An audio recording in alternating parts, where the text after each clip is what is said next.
Angie Bettelman, des actualités uniques, dynamiques et renversantes dans le journal TV. Batimax vous offre le mois des bons plans. Des promos exceptionnelles vous attendent. Batimax, la qualité au meilleur prix. Vous présente Nivavo.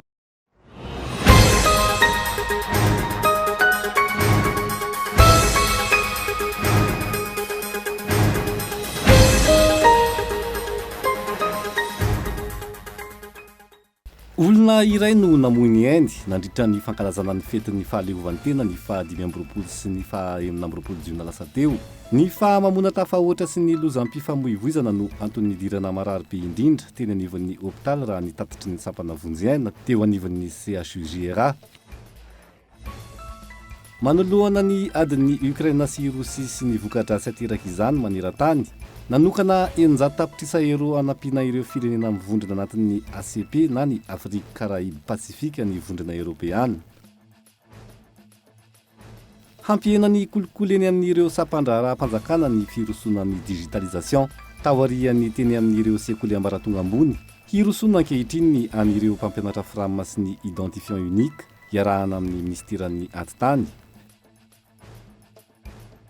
Miteraka disadisa eny anivon'ny fiarahamonina ny tsy fananan'ireo tokantrano sasany lavapiringa, ka ny hafa no mizaka ny fofona sy ny loto, toa ny tranga tao amin'ny fongotany ankeny eny Tanjombato, izay isan'ny faritra manana tahambony amin'ny tsy fananana lavapiringa eny an-toerana. Maresaka iraisam-pirenena, mangataka ny fampitomboana ny famatsiana fitaovam-piadiana sy ny fanamafisana ny fandraisana fepetra ho an'ny Rosia ny filoham-pirenena Ukrainiana androany, nandritra ny fanambarany, nanoloana ireo firenena mpikambana anatin'ny G7, ny hampitsarana ny ady atrano no tanjona anatin'izay, ny andindindreo arahinao afaka fotoana fohy.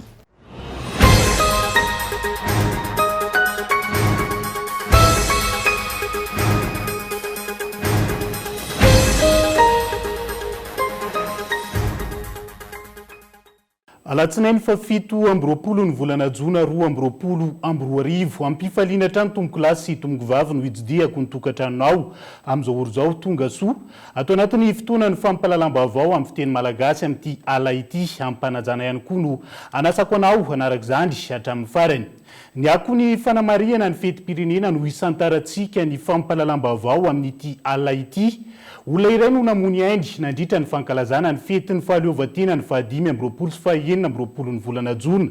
Ny famamona tafahoatra sy ny loza mpifamovozana no antony nidirana marary be indrindra teny anivon'ny hôpitaly raha ny tatitry ny sampana vonjyaina sy vonjitaitra teo anivon'ny CHUJRA fity anokolona.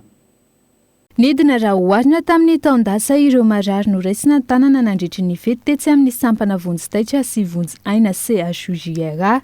Nisy tamin'ireo nahiditra hôpitaly no tojo fahamamona be loatra izay miisa 8. Eo ihany koa ireo izay sendra ny lozam-pifamoivoizana izay mitotaly 20 raha ho an'ireo 2 andro nanaovana fety.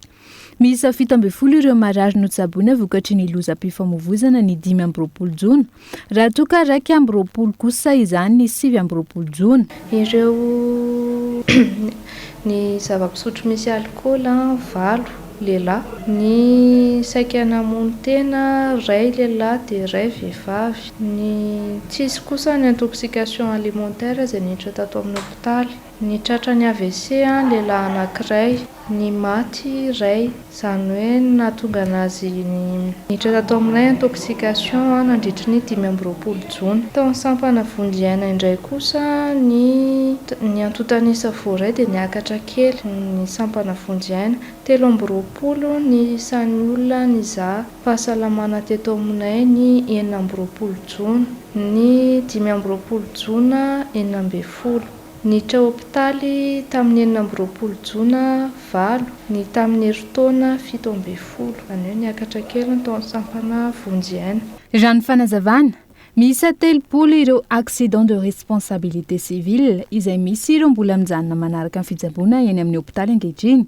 Raha ho an'ny sampana vonjitaitra, miisa 7 ireo nizaha fahasalamana, 7 kosa ireo niditra hôpitaly nandritra ny fety. Vitsy izany noho ny antotanisa tamin'ny taondasa raha ny fanazavana hatrany. Miisa 13 sy 900 ireo nizaha fahasalamana nandritra ny fetin'ny 9 Jona ny taona 20 sy 20. Ny 30 tamin'ireo no niditra hôpitaly ary nahatratra 5 kosa izay namony Inde. mbola miaina ao anaty fahasahiranana ny vahoaka malagasy no ny fisonitry ny vidim-piainana tao anatiny enimbolana voalohany tona 2024 no tontongana ankambeny ny fiainam-bahoaka hoy ireo mpandinika politika. Ankoatr'izay misy ihany koa ny fitantanana tsy mahomby ny raharaha amin'ny pirenena. Vitasoa aman-tsara iny ny fankalazana ny fetin'ny 20 Jiona nanamariana ny faha 12 taona niverenan'ny fahaleovantena. Amin'ny ankapobeny samy nanao izay ho afany ny tsirairay, ny isa-pianakaviana, ny isa-pokotany ary ny isa-paritra. Mba aiza amin'izay ary zao ny tena fitiava-tanindrazana. Samy mametraka izany fanontaniana izany amin'ny tena ny tsirairay avy. Fa raha nita tao anatin'izay enimbolana voalohany ho an'ity taona ity izay, niaina tao anatin'ny fahantrana ny ankamaroan'ny malagasy. Bidangana ny vidim-piainana ary miiba no azo amaritana azy raha ny nambaran'ireo mpandinika politika nanaovana fanadihadiana. Enimbolana ady mafy ny fiainam-bahoaka tao anatin'izay. Raha noarina ny fanomboana atao hoe janoary ka hatreto amin'ity volana jona ity. Raha raisintsika tsotra zany ny atao hoe fiaina ara-tsosialy izay mifandray amin'ny toe-karena dia efa miaina ny fahafaha malagasy miaina ao anatina atao hoe fety aloha izay tena tiany malagasy io ary nanorona ny ataoko hoe isa-taona zany malagasy dia manangom-bola mihitsy anaovana fety. Fa noho n'le vesatra le vidim-piainana zany dia tsy afaka intsony izy manao fety ohatry ny mazatra toy ny malagasy hatramin'izay. Raha ny zavatra hita zany dia fiakarany vidim-piainana ny tena songadana tamin'ity taona ity. Ary azo lazaina fa isaky ny 3 andro dia miova ny vidim-piainana. Izay mampikeka vahoaka zany hoe inona zany ny fepetra-ndraisan'ny fanjakana tamin'ny rehefa ampiakarina vidim-piainana ireny. Raha natadintsika tamin'ity voalohany taona ity dia niazakazaka ny teo anivon'ny ministry ny commerce zany hoe zao fa rehefa alalinina le izy dia tsy misy vokany amin'ny fiainam-bahoaka satria miakatra mipapana ny vidim-piainana amin'izao fotoana izao. Ankoatran'ny fiainam-bahoaka, ny famaofao ihany koa ny tontolo politika tao anatin'izay enimbolana lasa izay raha ny fanazavana hatrany. Ny azo ambara zany mikasika ny politika raha ny enimbolana voalohany ty taona 2024 azo ambara dia hoe mikorotana anatiny ny fitondrana ankehitriny. Izay ny zavatra hita voaloha. Jerevanatsy ny amin'ny primature misy hoe dossier tsy vita soni. Zavatra ohatr'izany zany mahavariana efa ny administration tsotra zany. Mandeha indray ny antoko politika ao anaty fitondrana izay tao anaty gouvernement dia aveo lasa misaraka indray tsy hita hoe inona le anton'le izy. Zany hoe zoan'ny antoko izay fa ny fijery ivelany dia fikorotanana anaran'izay na atao hoe fifamaliana anatiny ao anatin'io fitondrana ankehitriny io. Ilaina zany ny fanarenana aloha voalohany indrindra natao hoe fifandraisana izay tokony takiana amin'ny fitondrana izay. Raha te hijery lavitra izy mikasika any amin'ny 2023. Fa raha ohatra kosa ka tsy voajery izay hita fa miendanja amin'izao fotoana izao ny atao hoe mpanaradiany ny fitondrana ankehitriny. Na miteny izy fa matanjaka dia azo ambara eto fa tsy marina ny mampatanjaka anazy. Tsy mitombina ny mampatanjaka anazy satria efa miaina tsikelikely ary miala amin'ny tsikelikely ny olony izay hita taratra zany ny fiarahamonina amin'ny ankapobeny politika andresantsika. Na eo azy izany rehetra izany, isan'ny andrasan'ny maro ihany koa ny mety ho fiakaran'ny vidin-tsoloky. Ny fiakaran'ny vidin-tsoloky izay misy akongoavana amin'ny fiainam-bahoaka. Teboka maromaro araka izany no mila jerena mahakasika ny fiainam-bahoaka tao anatin'izay enimbolana lasa izay hiatrehana indray ny enimbolana faharoa amin'ity taona 2024 ity. Manoloana ny adiny Ukraine sy Rosia sy ny voka-dratsy ateraka izany maneran-tany nanokana 100 tapitrisa euro anampin'ireo firenena mivondrana anatiny ACP na ny Afrika Karaïbe Pasifika ny vondrana Europianina. Tohizana ihany koa raha ny fampitambavao avoaka ny fampitsarana ny ady eo amin'ny rotontaga-eton Andriatsilavo. Manoloana ny krizy maneran-tany vokatry ny ady ao Ukraine, manodidina ny 570 tapitrisa ny olona manerana izao tontolo izao. Atahorana ho voan'ny tsy fanjarian-tsakafo amin'ity taona ity. Tapaka nandritra ny fivorian'ny Komisiona Europeana, ny 20 Jona lasa teo araka izany, fa hanokana vola mitetina 100 tapitrisa euro anampiana ireo firenena aty Afrika, Karaïbe, Pasifika ny vondrona Europeana. Teboka 3 lehibe no iasana amin'io vola io. Ny 50 tapitrisa euro atokana ho an'ny fanampiana ny maha-olona na ny aide humanitaire. Ny 57 tapitrisa euro anohanana ny famokarana maharitra sy ny fanatsarana ny lafiny ara-tsakafo. Ny 100 tapitrisa euro anohanana ireo orinasa madinika. Anampy ireo fanampiana efa nataon'ny vondrona Europeana maneran-tany io vola io. Raha ny fampitambavao efa manodidina ny 2 miliara euro ny fanampiana any Afrika Atsinanana eo amin'ny famokarana maharitra, ny foto-tsakafo, ny rano sy ny fanadiovana ary ny fiainana sosialy. Efa manomana 3 miliara euro ihany koa ny vondrona Europeana ampiasana amin'ny famokarana sy ny sakafo, ny rano sy ny fanadiovana ary indrindra ny fampiasana zezika. Atreto manodidina ny 20 tapitrisa taona ny voamaina miitsoka ao Ukraine no io ady io. Ny fampitsarana ny ady no vahaolana tokana, ialana amin'ny fiakaram-bidin'ny sakafo. Raha tsy mitsahatra ny ady, tsy afaka hamokatra ireo tatsaha ao Ukraine ary ny firenena afrikanina no izaka ny vokadratsiny be indrindra. Tafiditra anatin'izany i Madagasikara izay nanafatra ny 500,000 blé avy any Russia ary ny 520,000 avy any Ukraine ny taona 220. Afaran'ny Madagasikara avy any koa ny 720,000 ny solika izay niakatra ny vidiny eo amin'ny tsena iraisan'ny pirenena no io ady io hatrany. Lafo mavao hafa kosa indray dia ampihenany kolikoly eny amin'ireo sampandraram-panjakana ny firosona amin'ny digitalisation taorian'ny teny amin'ireo sekoly ambaratonga ambony. Irosona ankehitriny ny an'ireo mpampianatra frama sy ny identifiant unique iarahana amin'ny ministerany atany olona saina. Paikady isan'ny mahomby adina amin'ny kolikoly ny firosona amin'ny digitalisation araka ny jeritodika nataony ministeran'ny poste sy ny fifandraisan-davitra ary ny ahitao Rakajimirindra. Nahitana izany nampidirana ny fandaovana ny vantsim-pianaran'ireo mpianatra ary ivelatra izany manomboka izao amin'ireo departemanta ministerialy hafa. Efa lasa vitatsika zany lay processus na lay procédure zay mahazatra antsika iny lasa digital dia misy ny atao hoe traçage zany. Zany hoe ny mouvement rehetrarehetra zay ataontsika zany dia lasa misy trace. Misy atao amin'ny fiteny teknika izy hoe log. Zany hoe afaka ho retracena daholo zany hoe otriny ahoana ny zavatra nataon'ny olona anankiray. Inona ny antony? Ny antony amin'izay fotoana izay dia hoe lasa mba misy vokan'ilay resaka transparence. Hanomboka koa itsika ho an'ireo frama zay subventionné ho ataontsika koa zany ireo hoe efa manomboka tsika ny amin'ny faritra zany zao ohatra hoe vadivavy vidy vinany. Manomboka tsika efa validé zao ny resaka hoe otriny ahoana ny anaovantsika n'ilay format n'ilay identifiant unique any amin'ny MID. Tsy iona ny enatra amin'ny 500,000 ny vola nivoaka tamin'ny kitapom-bolam-panjakana nandoavana ireo vatsim-pianaran'ny mpianatra eny amin'ny anjerimanontolo raha teo ny elanelan'ny taona 2020 vola manodidina 30 miliara ariary saika nanefana vatsim-pianarana ho anna mpianatra matotoa raha tsy nirosona ny digitalisation. Nandritra ny fanatanterahana ny semaine de l'innovation publique 2022 ny arahana tamina ministera maromaro teny Andraharo nivoatra fa avaozana ary afainganana ny fomba fiasa anatratrarana ny hoe Madagascar un état digital. Miaraka miezaka ny décideur rehetrarehetra mitambatra aloha fa tsy misaraka. Manaraka azy eo zany ny manao amin'ny exécution rehetrarehetra koa dia mila miaraka miasa. Zay no mahatonga antsika hoe anao an'ilay portail unique tsika zany. Zany hoe io portail unique io zany no lasa ambom-piona ny service public rehetrarehetra ny état malagasy sy ireo ministère ireo. Ary mila manao sensibilisation ho an'ny citoyentsika. Ilayntsika mihitsy zany ilay fomba fijery vaovao momba n'ity resaka innovation sy resaka teknolojia ity satria ny tanjona zany dia hoe Madagasikara zany lasa état digital. Isan'ny tokony atao laharam-pahamehana ny fanabeazana sy ny fampianarana ny olom-pirenena haikirakira ireo fitaovana manaraka ny teknôlôjia mialohany irosoa ny fanjakana tanteraka amin'ity fomba fiasa vaovao ity. Isoroana ny mety ho fanambakana atao amin'ireo avy any ambany ravikazo ka isehoana trangana kolikoly amin'ny endriny hafa indray eto amintsika.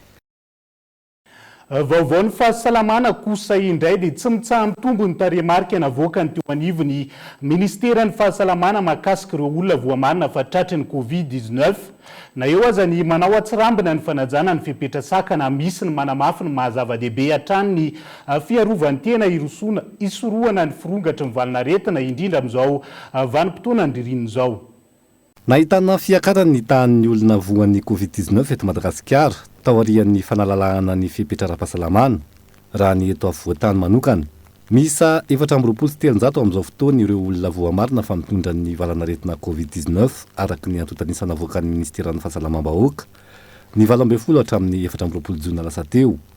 Na eo aza ny fiakaran'io taha io samy manana ny safidiny tsirairay amin'ireo fipetra fitandremana tokony arahiny. Aloha tsisy fiarovan-tena mamanao kaso-bosy ihany aloha zao natao. Zay mbola tsy nanao vaksisy zany. Zay rehefa tonga any an-trano ihany vao misasa aloha ny fara ety amin'ny arabe tsy misy zany. Ny rehefa manao kaso-bosy ihany ka. Ohatra hoe rehefa mandray vola any amin'ny olona dia efa manisy gel. Arakaraka zay zavatra ifandraisana amin'ny olona dia manisy gel foana. Ankoatran'ny fanaovana ny arovava-orona misy ihany koa amin'izao fotoana ireo olona misafidy ny tambavy CVO mba ho fiarovana ny tenan'izy ireo raha ny fanazavana. Miaro tena aloha amin'ny resaka valanaretina fa raha mahita io efa miakatra mihitsy izy zao de tsy mamangy le foana zao ny sotsoko raha ireo antotanisany hojerena 2.7 ireo voa marina fa voan'ny coronavirus teto Madagasikara nanomboka ny 12 hatramin'ny 14 jona lasa teo. Misy 3.5 ireo sitrana soamantsara. Tsy nisy kosa ny ainana fohy hatreto. Fa mitaky ny andoavana ny karamany tao anatiny 7 volana ireo mpiasa ao amin'ny orinasa Sekrena Antsiranana mety hisy ny fipoahana ara-tsosialy raha tsy voavany olana ho izy ireo izay nanamafy fa potehany mpitantana ny orinasa ohatra amin'izany ny fisian'ny fiara mitatitra vy mivoaka ny orinasa isan'andro tao anatiny 3 volana Gaeton Andriatsilavo. 7 volana zao no tsy nandray karama ireo mpiasan'ny Sekrena ao Antsiranana ka manao antoavo amin'ny mpitondra fanjakana izy ireo. Ankilany potehana ny orinasa, misy fiara mitatitra vy isan'andro tao anatin'ny 3 volana zay, hoy ny solotenany mpiasa. Vy lay hitandreo ao zegny ramasendreo agnatin'ny telo fanjava reo magnara-masazy io. Mahazo mangala le mipetrapetraka, mahazo mangala agnatin'ny magasin, mahazo mangala ny mangady 2 mètres en profondeur. Zegny ny raha misy nataony Direction Générale tamin'ny 4 avril 2022 mbala magnano izegny zegny le olo magnano fitrandragna zegny amin'izy io ke zay mahita camion miala boka amin'ny Sekrena mandeha ville ety mitondra vy izy io rehefa zagna zegny zay mandeha miasa vy mipetrapetraka tsy hitany amin'ny placeny io ny outillage mipetrapetraka tsy hitany amin'ny placeny io machine mbala en état de marche mbala amokarana tsara zay avy andeha hiasa tsy hitany amin'ny placeny io. Ankoatran'ny karama tsy voaloha, takian'ireo mpiasa ihany koa ny fandoavana ny knaps ho an'ireo efa lasan'ny sotro ronono. Efa nisy ny fitarainana nataon'ny fikambanan'ireo mpiasa tamin'ny tompona ndraiky mpanjakana voakasika amin'ny vantana. Hatreto anefa tsy nisy vokana izany, tsy mbola misy karama ny voka. Koa ny fahitavanay raha misy zay varitra ty na zay mpiasa Sekrena ohatra ny vy ray aman-dreny mihitsy zay. Zegny ny fahitavanay satria mitaraika raha tsisy mpamaky. Ohatra ny volana tanan'efitra tsisy mpitandreny. Ke dika zay zegny tsy mpiraharaha mianala tsika fa zoko tsy voaka malagasy boko zay asa ohatra asa tsenagna efa etra ke zay mba nanaovany antsoavo e fa sahira fa nandafanana zanaka tsy mianatra folo tragno io tsy voaefa antena fa reraka fa natolo fa miantitra zay reraka. Ny taona 2024 efa nisy vola maherin'ny 2 miliara ariary natokoan'ny fanjakana amahana ny olan'ny orinasa Sekrena. Raha ny zava-misy anefa tsy voavany olana ary manay mafy ny sy ny korontana ateraka izany ireo mpiasa. Mety hiteraka krizy eto tamin'ny tanàna Antsiranana ny fisehoan-javatra ao amin'ny orinasa Sekrena. Raha dinina mpiasa Sekrena zao 525 ny nombre. Ny zavatra misy mety ho victime zanakanay après 2 mois na 3 mois amin'ny resaka fidirana l'école. Io na 2000 enfants io zegny ho victime-ny tsy fandehanana l'école. Ke mengavy anaroan'ny mpanjakana hijery ankaiky de ankaiky ny problème-ny orinasa Sekrena. Raha ny loharanom-baovao azo, tsy nisy sambo namboarina na ny kojakojaina atao amin'ny orinasa mpanjakana io, hatramin'ny nisy ny valana retina Covid-19 teto amintsika. Marina, sambo vahiny avokoa ny 700 sambo, raisy ny Sekrena. Fa sehatra iray ahafahana manome lanja ny fitovianjoany lasy ny vavy ny fanatanjahantena ohatra amin'izany ny taranja rugby izay mitombotsy kelikely amin'izao fotoana ny vehivavy misehatra anatin'izay. Entina piroboroboana ny taranja tontosany fa 7 ny volana jona lasa teo ny fanaovan'ny tsony mpiara-miasa teo amin'ny Terre-Meulé sy ny Telma Madagasikara. Tokony atseo amin'ny sehatra rehetra ny fametrahana ny fitovianjoany lahy sy ny vavy. Tafiditra amin'ireo ny tokony ampiroboroboana ny fandraisana anjaran'ny vehivavy amin'ny taranja rugby. Amin'ny velaran'izany no isan'ny tanjon'ny fiara-miasan'ny Telma Madagasikara sy ny Terre-Meulé. Ce Terre-Meulé, nous sommes convaincus que le rugby c'est un sport. Izahay dia resy lahatra fa fanatanjahantena mitondra fanabeazana ny rugby. Tena hitanay fa zava-dehibe ny fahamaroan'ny vehivavy manao io taranja io satria ahafahan'izy ireo matoky tena kokoa ny fanaovana rugby. Ahafahan'izy ireo ihany koa mampitovy ny fifandraisana amin'ny lehilahy sy ny vehivavy, indrindra ny ampianarana. Betsaka no mety ho fiantraikany tsara amin'ny fiaraisan'ny vehivavy hanao ity taranja ity. Tahaka izany ny fiainan'ny trangana vohoka loha loatra ny fahitana azy dia hoe amin'ny alalan'ny famporisiana ny ankizy vavy hanao ringoby manomboka ny fahatanoranany any ampianarana dia mba hiatraika amin'ny toetrany, ny tanjany, ny toe-tsaina manohitra sy miaro tena amin'ny toetra-ara-batana. Tanjona amin'izao fiara-miasa izao ny kolonan'ny tanora malagasy sy ananan'izy ireo toe-tsaina tahaka ny any mpanao fanatanjahantena. Telma est engagée dans l'éducation des enfants. Ny Telma dia mandray anjara amin'ny fanabeazana ny ankizy fa ihany koa amin'ny fanohanana ny sehatra ara-panatanjahantena eto Madagasikara. Fanampin'izany mikendriny mba hananana ho avy mamiratra avokoa ny hetsika ataonay rehetra. Izany no antony naharesy lahatra iray asa amin'ny fikambanana Terre Omelie izay manambatra ireo taranjana apetraka ireo amin'ny alalan'ny fametrahana ny ringoby hoentina nabeazana mba hampandrosoana ny firenena. Soutenir. Oui, pour la faire grandir. Isentokely anaty doka fo isika ny olana eny anivo ny fiarahamonina teraka ny tsy fananana lavapiringa eny ankeny eny Tanjombato eo ihany koa ny Tambazotra mpandefa olona nitsokosoko any Mayotte izay sary natao an'Ozobe ampahany vaovao misongadina sy fanadiadiana mbola hoentina aminao rehefa avy eo mandrapitafa vetivety ary.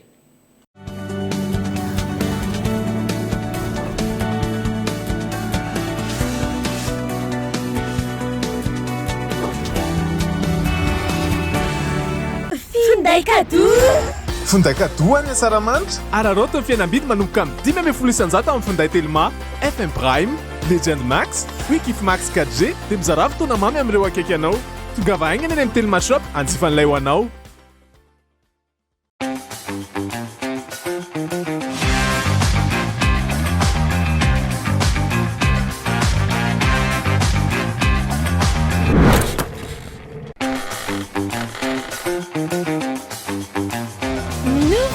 Découvrez l'univers du très haut débit avec la fibre Family by Telma. La fibre à prix léger chez vous à seulement 149 000 arrières par mois, jusqu'à 300 gigas de data inclus. Études, travail, divertissement en toute sérénité. Testez votre éligibilité en Telma Shop et abonnez-vous.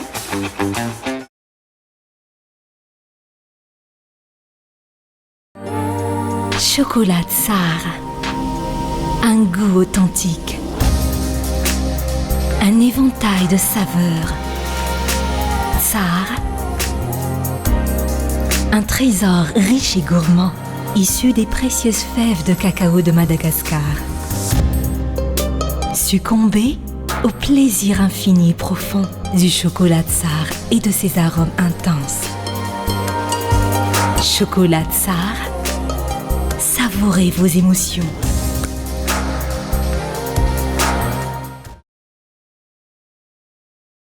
Le beurre Socolé fait avec du lait frais d'un Tirabé, c'est gourmand avec un bon goût de lait, naturellement riche en vitamines A, D et E. Tellement bon! Savourez le vrai beurre de Socolé, disponible en doux et en demi-sel. Socolé, le goût du vrai.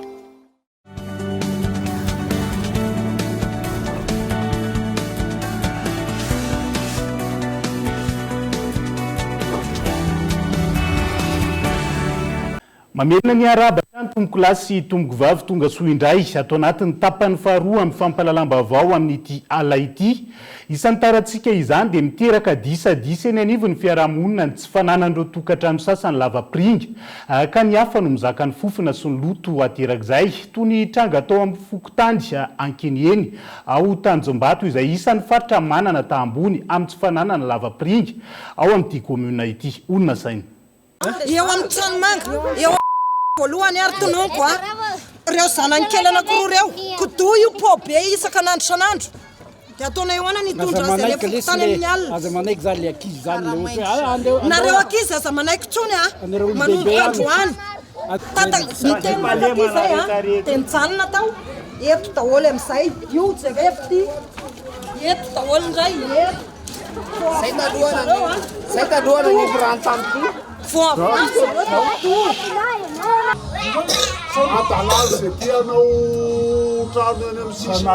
izay no fanekevitry ny mponina manamorona ity toerana fitobian-drano ity izay lasa fanariana fako sy maloto taty aorina. Velotaraina izy ireo manoloana ny fihetsiky ny mpiaramonina izay tsy manana lavapiringa ka eto no manariny maloto isaky ny maraimbe sy amin'ny alina. Na eno izany ny sasany ny safoka raikitra ny fifamaliana.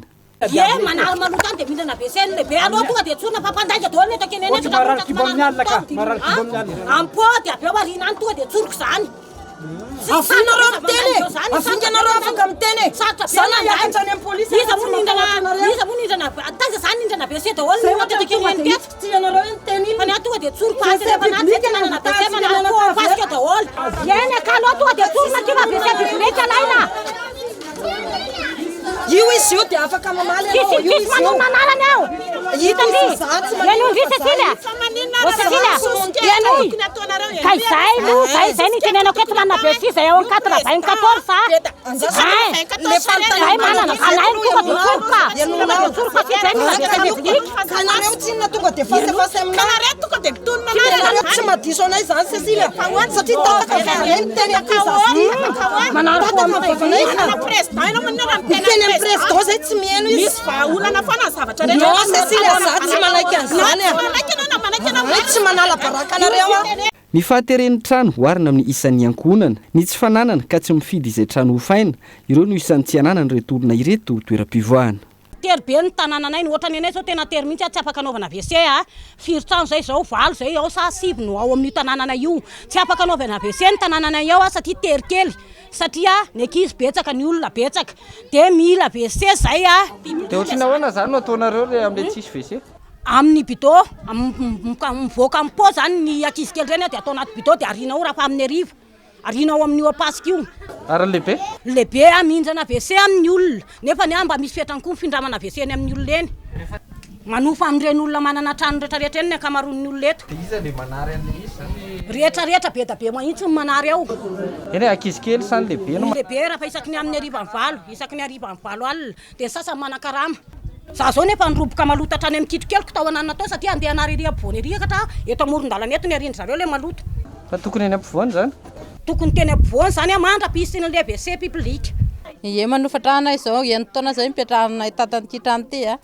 dia marina fa misy lavaka hoe fa voalavaka hatramin'izay natongavana hoe atao WC fa mbola tsy vita hatramin'izao dia zay manofa ao an'ny WC public zay manofa isam-bolana nefa ny WC public anay ao tena tsoriko fa tena maloto marina aloha raha ohatranay aloha raha hoe rano aloha dia po zay mipipi dia arinay amin'ny rehefa ny ariva arinay na vao maraina pipi fa zay kosa aloha tsy nikaka am-po dia ny anay aloha raha hoe misy vahiny tonga marina fa zay be da be mipiraita-po aty dia mandeha makana tonga dia tenenina ny vahininay hoe andana menandrefana fa any daholo ny manana WC ny havanay dia any no mandeha mivoaka mijoro ireo olona manamorona ity toerana fanariana maloto ity izy ireo izay miezaka ny manadio saingy tovery ny ezaka manoloana ireo olona tsy manana lava-piringa hoy ny fanazavana ny olona tsisy WC dia eto manary tay dia ohatrany zay zany hitarana anay hoe mba mila fahadiovana tompoko mba mitery anazy mihitsy zay hoe tsy azanariana maloto fa mba ataovy alavidavitra malotonareo fa zay tena sahirana amin'le fofona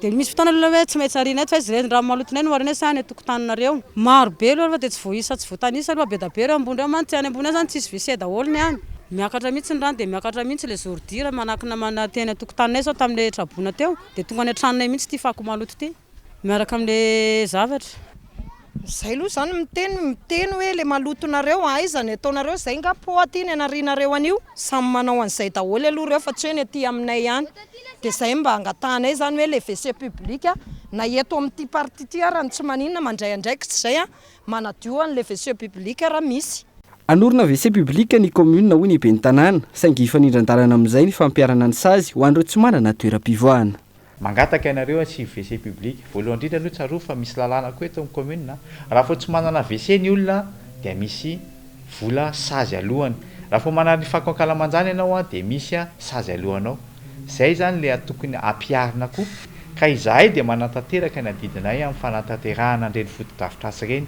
fa ny foto-drafitrasa zany nge tsy hoe koa hoe aro ampandretra foto-drafitrasa dia tokony natokana ho an'ny public zay mahe ohatra hoe WC public anazy douche public tsy voatery anana daholo ny olona fa raha foapositra ianao tranonao aiza ianao andeha hamonjy WC public lavitra be ve tokony ianao zany manana andreny ary ny WC ataona eto zay fa manana ny assainissement liquide manana système na gestion na filière déchets zahay fa ny fanentanana an'le vahoaka ho tompona andraikitra sandray andraikitra eo anivon'ny fiarahamonina misy anazy zany zavatra ny tompoko tsy aloha vola fa finiavana tsy voavidy vola fa ny ankamaroan'ny olona dia kena hoe tsy manana WC nataoko hoe ny antsasamanilana eto Tanjombato zany ka zany hatrany amin'ny resaka fanomezana permis io tsy misy trano azahoana raha tsy manana an'izany WC tsy famohan-trano zany izy satria efa saturé eto Tanjombato dia izay no mahatonga anay sarotiny izao zany hoe mistopé an'ilay hémorragie zay.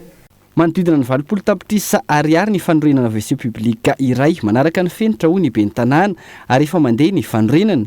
Misy ihany koa ireo avaozana ka maherin'ny folo no amperinasa manerana ny tanàna ary isy ihany koa ny fanodinana ireo maloto ho lasa zezika.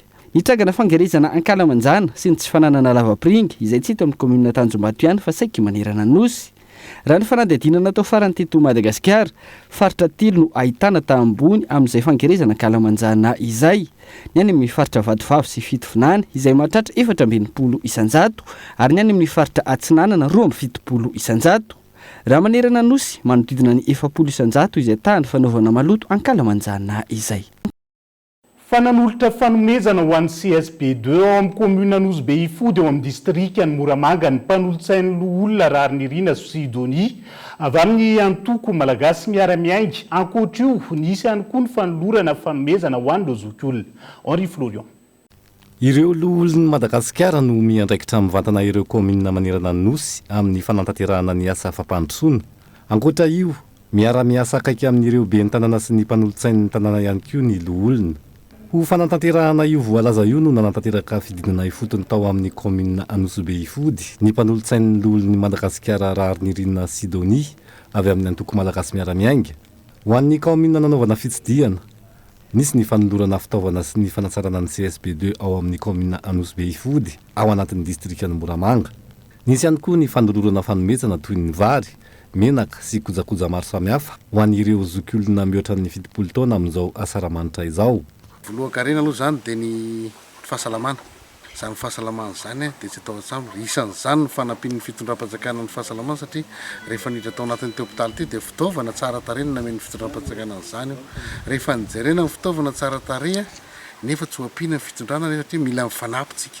Zay natao fampandrosoana mila mifanampy. Dia rehefa nahita an'ireo tsika dia izay koa no nahatonga amin'ny tena ndao fifena ny hôpitaly, ndao hatsarena ny hôpitaly, ndao ampiana reto mpitsabo reto mba hanatsara an'izany hôpitaly zany satria rehefa tsara io misy fefy io madio tsara ny fitaovana dia tamany zareo. Zay no nahatonga amin'ny teny ampiany zareo ho jerena. Eo koa moa zany mbola niteny aminazy mbola mampitsika jiro koa te hitondrantsika jiro to apetraka eto hanazavana an'izay satria ny fahasalamana ozy matetika voalohan-karenaka rehefa tsarakarakara ny vahoaka manodidina dia salama ny vahoaka dia mandroso ny firenena. Zay tokony natao hoe ndao hatsaraina ny hôpitaly. Zava-dehibe ny fidinana ifotony tahaka izao raha ny nambaran'ny ben'ny tanàna any an-toerana. Androany tokoa moa tonga hito ny assistant ny sénateur Sidonia izay tonga hito amin'ny komuna Nosy Ifody manatanteraka fitsidiana izay fiaraha-miasa. Hito izay dia faly ary misaotra era-po era-tsaina ny sénateur Sidonia indrindra fa ny assistant technique izay angadina ananana sy vinahitana an'izao famefena anyty faritry ny hôpitaly ity satria isaoranay manokana ny fitondram-panjakana izay tarihan'Andriamatofolo Andrinirina Rajoelina izay nanome an'ireny fitaovana be da be izay nahafampasiaranana ny vahoaka ety fotony. Midika izany fa fanjakana fahasalamana manakaiky vahoaka ny zavatra misy amin'izao fotoana ary izay amafisiny reto iraky ny loholon'ny Madagasikara reto izay nanome ny loko ny vavahady nanome an'ireny bako ireny dia azo antoka tanteraka zany ny fiarovana ty faritry ny hôpitaly ity voafefy tsara ny tanàna dia kasitrahany tanteraka izany. Tsy maintsy hojerena manokana ihany koa ny mahakasika ny lalana eo anivon'ity komuna ity raha ny fanazavana noho izy izay mpamokatra sakamalao sy mananasy betsaka indrindra ka ilana fanohanana.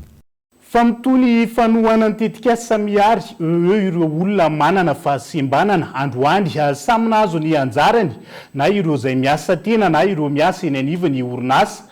Tanjony tetika ny fizakantena ireo olona manana fahasembanana amin'ny alalan'ny fanofanana arak'asa sy ny fampistrahana izay asa izay olona saina.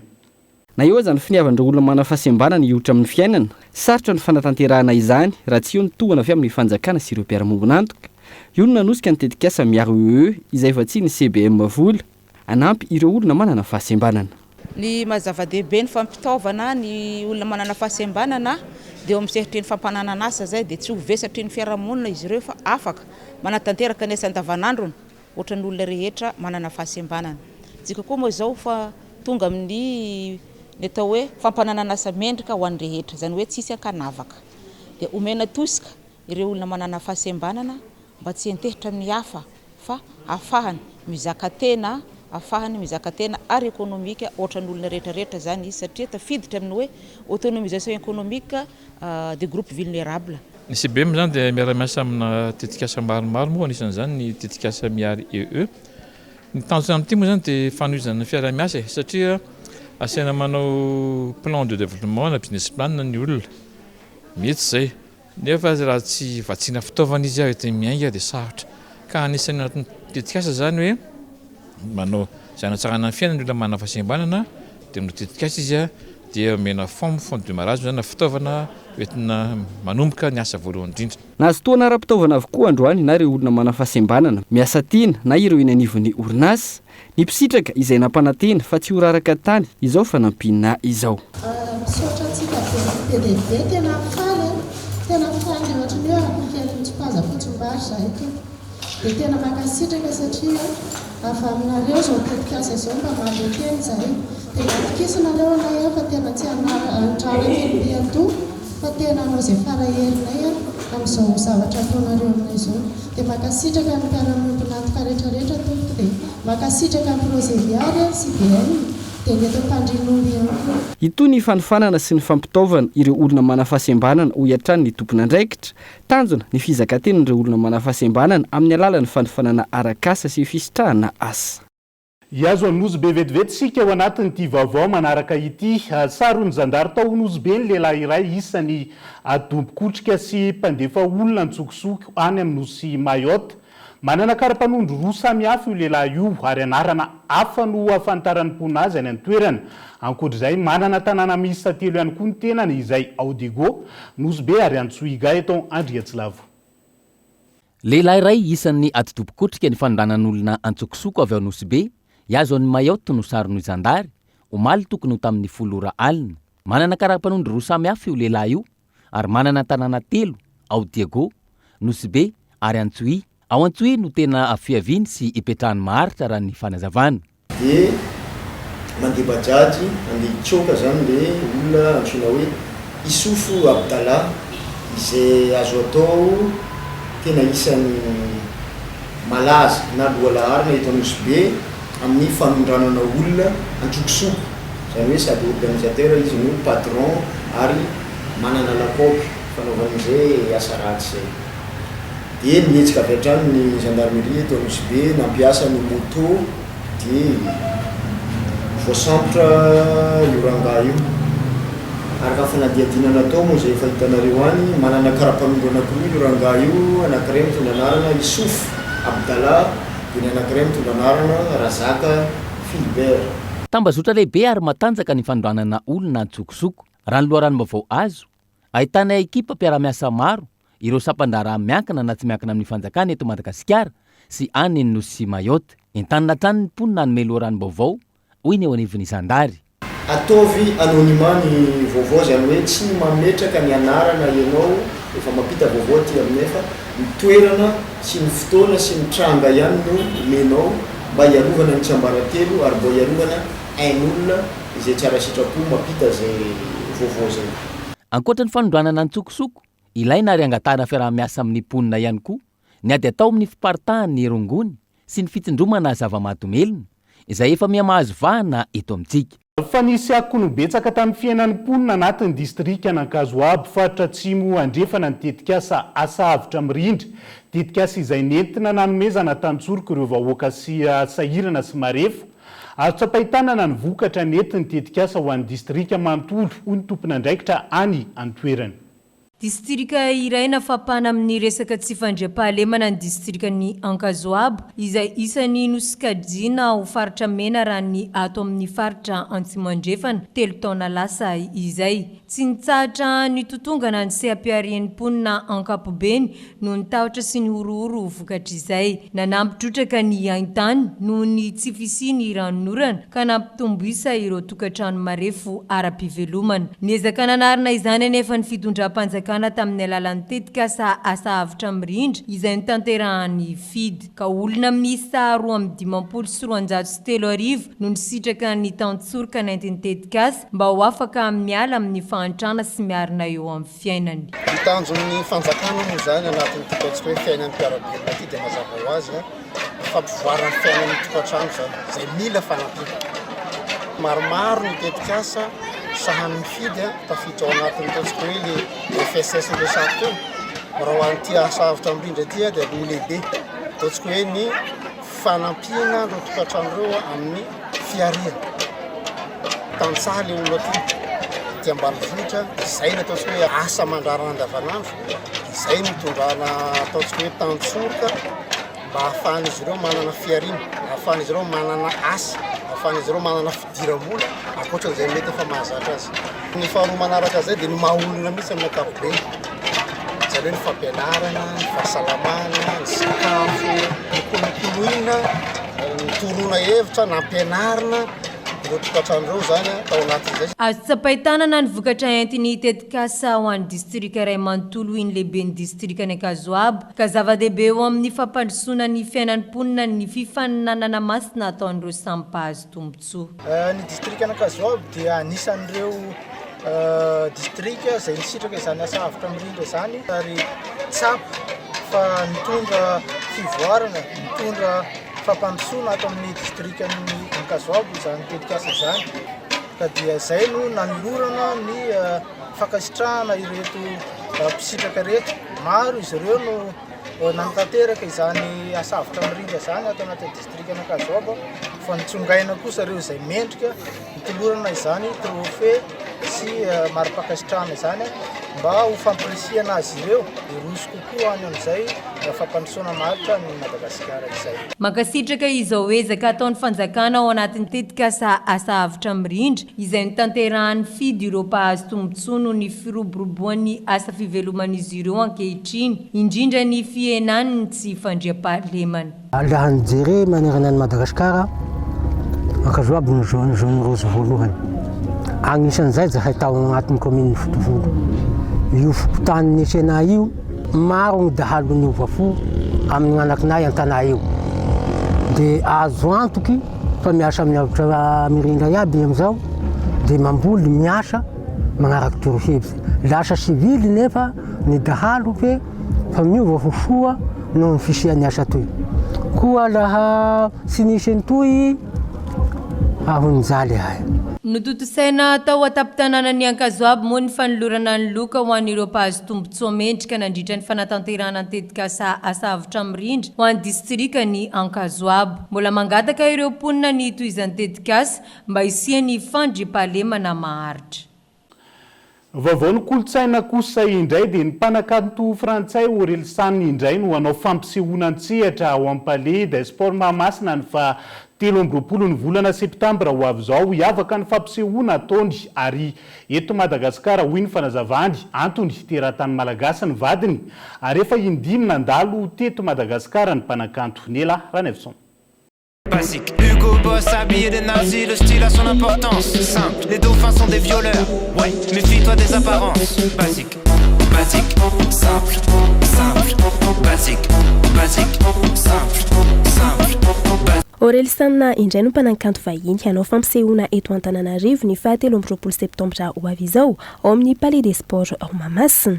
Androany nanantanteraka valandresaka fampahafantarana ireo fampisehoana ireo mpikarakara ny hetsika sy ireo tompon'andraikitra mpihira frantsay ity mpanakanto ity izay ao anatin'ny gadona rampy manoratra ihany koa ny tenany. Araky ny hazavany teo manambady malagasy izy teratany malagasy moa zany dia manana fianakaviana maromaro eraky Madagasikara dia tiany Madagasikara, tiany malagasy, tiany ny fiainana aty zany de efa folo taona izy nivezivezy teo de tapa-kevitra amin'izay izy amin'ity taona ity hoe anao fampisehoana eto Madagasikara de tena faly de faly izy.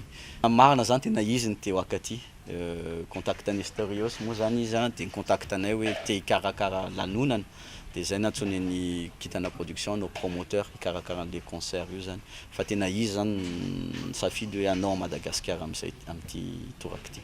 Efa nanomboka ny fivarotana ny tapakila izay hita ao amin'ny Ticket Place raha ny fanazavana ireo mpikarakara. Amin'izao efa lany avokoa ny tapakila VIP izay mitetina 3 hetsy ariary toy izany koa ny gold izay vidina amin'ny sarany 10,000 sy 2 hetsy ariary. Iavaka ny fampisehoana raha ny fanazavana ireo mpikarakara ny hetsika. Fotoana zao efa 4 arivo ny lafo 30% io zany lafo amin'izao fotoana efa fantatra moa zany fa VIP efa lafo gold efa lafo silver sy billet simple zany sisa de mino zay hoe tanjona moa zany mba hoe lany aloha le izy amin'izay afaka mikarakara tsara izy koa zay zany ny andrasany hoe lany aloha le izy amin'izay koa mety hoe mieritreritra anao zavatra hafa izy raha hoe efa vita zay.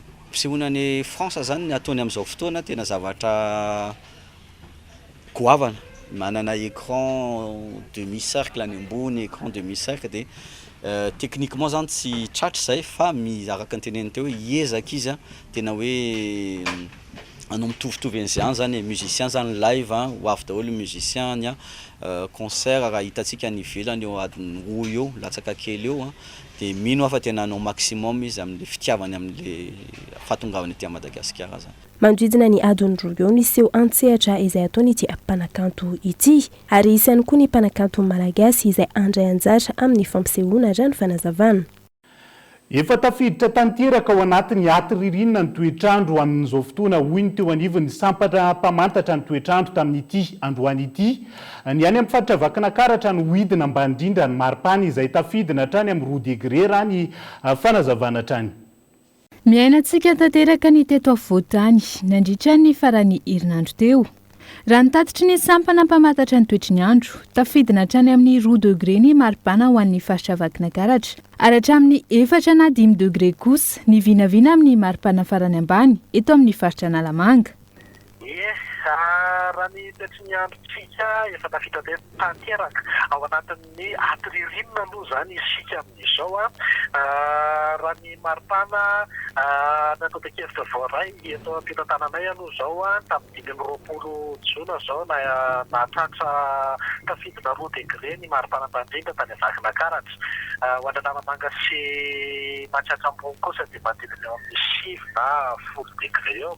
Izany hoe mangatsika zany ny andro aloha amin'ny ankapobeny noho ny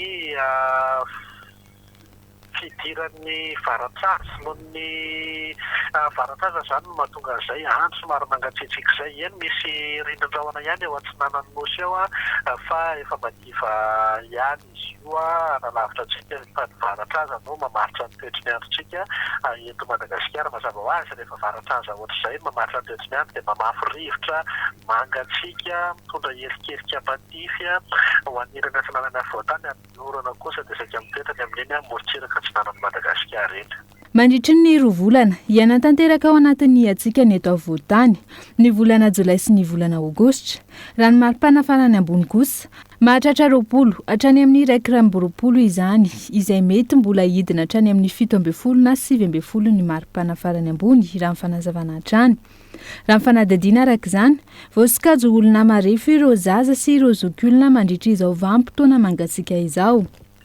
Vakinankaratra aloha zao dia efa niaino anatin'ny atsika tanteraka mihitsy satria manodidina 10 degré eo foana izy zay tao anatin'ny 3 andro lasa teo. Dia mila miomana foana zany rehetra ao anatin'izay fiatriana ririnina izay. Fiomanana zany zava-dehibe indrindra iny ny tsara tsindriana foana ary torohevitra be teo ny ankizy sy ny ireo zokiolona ary indrindra eo marefo amin'izay fiovan'ny maripana izay tsy mahazaka ny andro mangatsika dia mila mitandrina fatrana zany rehefa vanim-potoana ohatr'izao. Raha fehezina mangatsika ny andro amin'ny ankapobeny fa tsy dia manantena hoe hafanana be fehitsy maly mandany kely any ny ohatrany hoe somary andro mafana maly eny fa amin'ny ankapobeny mangatsika ny andro. raha ny vinavinany maripanatsika aloha hoe edina izy maniandrony mangatsika foany mangatsika satria izay maririnina ny ririnina moa zany lafa manao ririnina rasa tsitsaronsika raha ohatra ka hoe manadina izay zavatra izay fa mangatsika ny andro amin'ny ankapobeny. Nanamafy ny teo anivony sampana mpamantatra ny mety ho toetry ny andro fa idina hatrany maripana ato anatin'ny 2 na 3 andro. Ilaina araka izany ny fimanana sahady amin'ny atsika mba isorohana ireo aretina mety hitranga. Dia izay ihany koa no entina miampita amin'ny maresaka iraisan'ny pirenena atao orian'ny Rwanda ny taona 2024 nankatoavan'ny Commonwealth ny fidirany Gabon sy Togo mpikambana fa 5 sy 9 ireo firenena roa ireo izay samy zanatany frantsay teo aloha avokoa. Ao anatin'izay maresaka iraisan'ny pirenena izay hatrany dia mangataka ny fampitomboana ny famatsiana fitaovam-piadiana sy ny fanamafisana ny fandraisana fipetra ho an'ny Rosia ny filohan'ny pirenena Ukrainiana Volodymyr Zelensky androany nandritra ny fanambarana nanoloany ireo firenena mpikambana anatin'ny G7 ny ampitsarana ny ady hatrany no tanjona anatin'izay. Nitoy androany tany amin'ny faritra atsimon'ny Alemaina ny fihaonana tapon'ireo firenena matanjaka mikambana eo anivon'ny G7 no resaina nandritra izany ny mikasika ny toedrara misy ao Ukraine. Nandray anjara mivantana tamin'ny alalan'ny fampitaindavitra tamin'ny fivorian'ireo filoham-panjakana anatin'ny G7 ny maraina teo ny filoha Ukrainiana Volodymyr Zelensky. Nanao antsy fangatana ny tenany mikasika ny fampitombona ny famatsiana fitaovam-piadiana ho an'ny Ukraine. Teo ihany koa ny fangatana famatsim-bola ary ny fanamafisana ny sazy ho an'ny Rosia. Vina ny ampitsarana ny ady mialohan'ny faran'ny taona raha ny fampitam-baovao. Mahatratra 4 arivo hatramin'ny nanomboan'ny ady ny daroka bomba nianjady tamin'ny Ukraine raha ny nambaran'ny filoha Volodymyr Zelensky. Isan'ireo niaran'izany ny tao Kiev fa omaly izay nahafatesana olona iray. Izay ihany koa ny masaka azo naroso tamin'ity androany ity ankasitrany ianao ny safidy hatrany ny fahitalavitra kolo. Mbola maro ny fandaharana roso anao amin'ity ala ity ka hanasananao hatrany tsy hisaraka ny fahitalavitra kolo. Veloma tompoko.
Batimax vous offre le mois des bons plans. Des promos exceptionnels vous attendent.